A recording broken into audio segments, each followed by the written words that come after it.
Hi friends. BRS party Telangana ఉద్యమ పార్టీగా చెప్పుకునే బీఆర్ఎస్ పార్టీ ఇటీవల జరుగుతున్న పరిణామాల దృష్ట్యా రోజు రోజుకి తన యొక్క గ్రాఫ్ను దించేసుకుంటుంది. అంటే ఇటీవల ఎలక్షన్స్ అయిన తర్వాత, తెలంగాణ ప్రాంతంలో ఎలక్షన్స్ అయిన తర్వాత, అసెంబ్లీ ఎన్నికల్లో ఎలక్షన్స్ అయిన తర్వాత ఘోర అపజయాన్ని మూటగట్టుకున్న తెలంగాణ రాష్ట్ర సమితి, అదిగా అంటే భారతీయ రాష్ట్ర సమితి పార్టీగా చెప్పుకున్నటువంటి పార్టీ ఇటీవల జరుగుతున్నటువంటి పరిణామాల దృష్ట్యా అనుకోకుండా ఒక్కసారి తన గ్రాఫ్ రేట్ని తగ్గించేసుకుంది.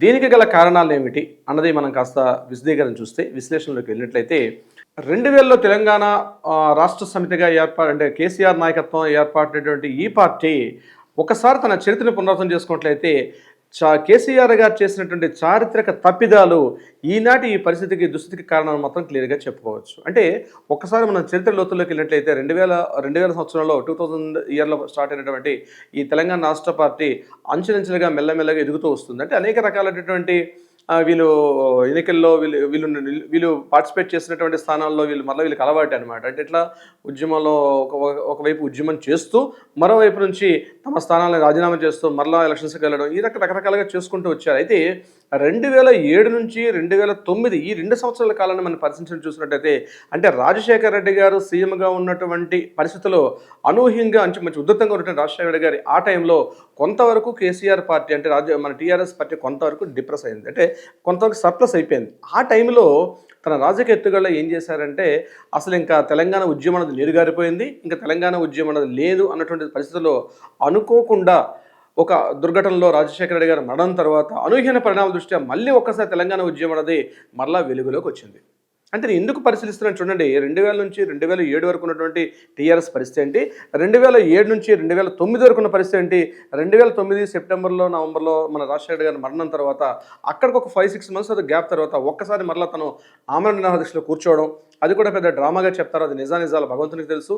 ఆనాటి సిచ్యువేషన్స్ ఎలా ఉన్నాయో మనకు తెలియదు. కానీ ఈ విషయాన్ని ఇప్పుడు ఎందుకు చర్చించుకుంటున్నామంటే, 2014లో తెలంగాణ ఉద్యమం నుంచి తెలంగాణ రాష్ట్రం ఏర్పాటైన తర్వాత, జూన్ 2వ తారీఖున రాష్ట్రం ఏర్పాటైన తర్వాత కేసీఆర్ గారు తీసుకున్న నిర్ణయాలు ఏవైతే ఉన్నాయో ఒక నియంత్రిత పోకడలో ఉన్నాయి. అంటే నాకు ఇంకా రాబోయే 5 సంవత్సరాల పాటు, అంటే పశ్చిమ బెంగాల్లో జ్యోతి బసు గారు ఎలా అయితే 5 సంవత్సరాల పాటు పరిపాలించారో, తన చివరి తన మరణాంతరం వరకు కూడా తన పూర్తిగా తన పార్టీ అధికారం ఉంటుందని, ప్రజలు తను చేసినటువంటి కొన్ని సంస్కరణలు అయితేనేమి, కొన్ని రకాల అంటే కాళేశ్వరం మిషన్ భగీరథ ప్రాజెక్ట్ అయితేనేమి, అదేవిధంగా రైతు బంధు పథకాలు, ఇటువంటి కొన్ని సరళీకృతమైనటువంటి అంటే ప్రజలకు అందుబాటులో అంటే అట్రాక్ట్ చేసినటువంటి కొన్ని సంస్కరణలు తనకు లబ్ధిని చేకూర్చి తన పవర్లోకి రాబోయే మరొక 25 సంవత్సరాల పాటు తన పవర్లో ఉంటాను, నాకు ఇంకా తిరుగులేదు, ఇక నాకు దరిదాపుల్లో అటు బీజేపీ మోడీ కానీ లేకపోతే కాంగ్రెస్ పార్టీలో రాహుల్ గాంధీ వీళ్ళెవరు కూడా తనకు పోటీ కారు, ఈ ఎంటరీ తెలంగాణ రాష్ట్రం తను మాత్రమే ఏకఛత్రాధిపత్యంగా ఒక 25 సంవత్సరాల పాటు తను ఖచ్చితంగా ఎలుతాను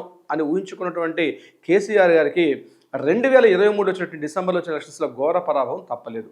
సో 2014 నుంచి 2023 వరకు ఉన్నటువంటి ఏదైతే ఈ 9.5-10 సంవత్సరాల పాటు కాలంలో తీసుకున్నటువంటి కొన్ని నిర్ణయాలు ఈనాటి కేసీఆర్ గారి పరిస్థితిగా అయితేనేమి, లేదా బీఆర్ఎస్ పార్టీకి ఉన్నటువంటి పరిస్థితులు దీనికే కారణంగా చెప్పుకోవచ్చు. ముఖ్యంగా చెప్పుకోవాలంటే ఉద్యమ పార్టీ అంటే దీనికి మెయిన్ కారణాలుగా మనం విశ్లేషించి చూసినట్లయితే, ఒకసారి ఉద్యమ పార్టీ నుంచి ఒక రాష్ట్రం ఏర్పాటైన తర్వాత ఇతర పార్టీల నుంచి, అంటే తెలంగాణ వ్యతిరేక పార్టీలుగా ఆనాటి కాలంలో ముద్రపడినటువంటి కొన్ని పార్టీలు అయితే కాంగ్రెస్ కావచ్చు, బీజేపీ కావచ్చు, టీడీపీ కావచ్చు, ఈ పార్టీల్లో అప్పటికే నిలదొక్కున్నటువంటి వ్యక్తుల్ని తన పార్టీలోకి తీసుకోవడం అనేది ఇది ప్రజలు ఇప్పటికీ కూడా క్షమించలేకపోతున్నారు.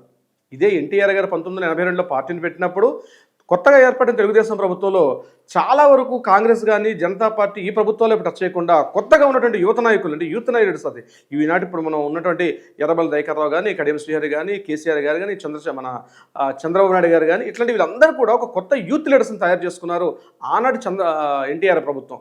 అదేవిధంగా తెలంగాణ ఉద్యమంతో ఒక ఊపిరిగా వచ్చినటువంటి తెలంగాణ రాష్ట్రంలో కూడా ఇదే కేసీఆర్ గారు రాజకీయ ప్రయోజనాలు కాస్త పక్కన పెట్టి అప్పటికి యూత్గా ఉండే కొత్త లీడర్లని, అంటే యూత్ ఐకాన్స్ని కానీ తయారు చేసి తన రాజకీయంలో ఈ ఉద్యమాన్ని కాస్త కంటిన్యూషన్ చేస్తుంటే చాలా వరకు ఈనాటి దుస్థితికి కారణం కాకుండా ఉండేదని చాలామంది విశ్లేషకులు చెప్తున్నారు. ఇది కాకుండా మిగిలిన ఇదే టైంలో మనకి ఇంతకుముందు జార్ఖండ్ రాష్ట్రం ఏర్పాటైనప్పుడు కానీ, ఉత్తరాఖండ్ రాష్ట్రం ఏర్పాటైనప్పుడు కానీ ఏదైతే పరిస్థితులు మనం చూసామో అదే పరిస్థితులు ఇక్కడ కూడా మనకి కవిత రూపంలో మనకు కనిపిస్తుంది. లిక్కర్ స్కామ్ దృష్టి, అంటే ఒక ఉద్యమ పార్టీగా వస్తున్న ఒక పార్టీ మిగిలిన అన్ని రాజకీయ పార్టీల్లాగానే పుట్టగొడుగుల్లో పెరిగిన ఎన్నో పార్టీల మాదిరిగానే వీళ్ళు కూడా కొన్ని స్కాములు చేయడం, అది లక్షల కోట్లని, కొన్ని కాళేశ్వరం కొన్ని లక్షల కోట్లు, అది నిజాలు అన్నవి తర్వాత ప్రభుత్వాలు వాళ్ళు చేసినటువంటి ఆ కమిటీలు నిర్ణయించినప్పుడు కూడా ఈనాటికి ఉన్నటువంటి మన మన ఈ రోజు కూడా న్యూస్ ప్రకారం చూసినట్లయితే కొన్ని లక్షల కోట్ల రూపాయల స్కాములు జరిగాయని,